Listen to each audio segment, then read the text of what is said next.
His intercom buzzed, pulling him back to reality. He pressed the flashing button. Yes? Sir, your 5 o'clock is here, said Kim from outside. Should I send him in? Buchanan took a deep breath. Yeah, please. And no calls or interruptions during this one, okay? Of course.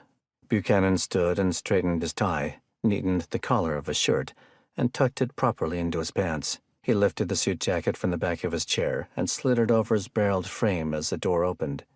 Kim gestured the visitor inside. The man strode in with all the confidence of someone who was used to owning whatever room he entered.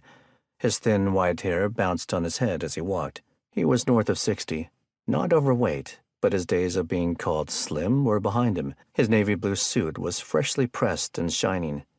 Kim closed the door behind her as she left. Buchanan stepped around his desk and extended a hand. Mr. Hall, thank you for coming, he said. The man shook it firmly. Quincy, please, and thank you for the invite, Mr. Buchanan. Moses, he gestured to the chair facing his desk. Please, have a seat. Your secretary's a hell of a girl, isn't she? Said Hall, sitting down. I bet you keep her working late as often as possible, eh? Am I right? Buchanan smiled politely. Not unless I have to, he replied. She's an extremely qualified and capable woman, but she has a life outside of these walls. Hall grinned, sensing he had struck a nerve like a shark smelling blood in the water.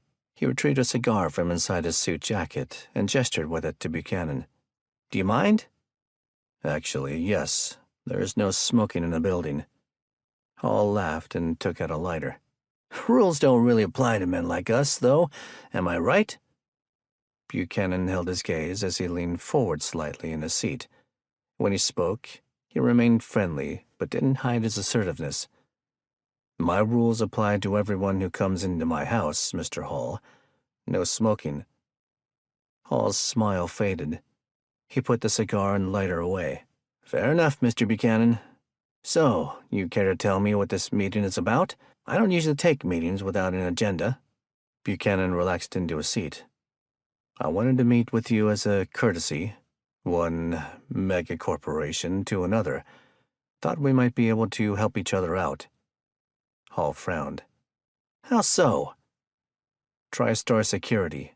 Their issues, while tragic, have been a well-publicized and messy problem for all concerned. I saw the siege in New York on the news last week, he said, shrugging. Awful business. Indeed. GlobaTech has been involved in tying up some loose ends, shutting down what remained of TriStar's illegal operations as a favor to the FBI.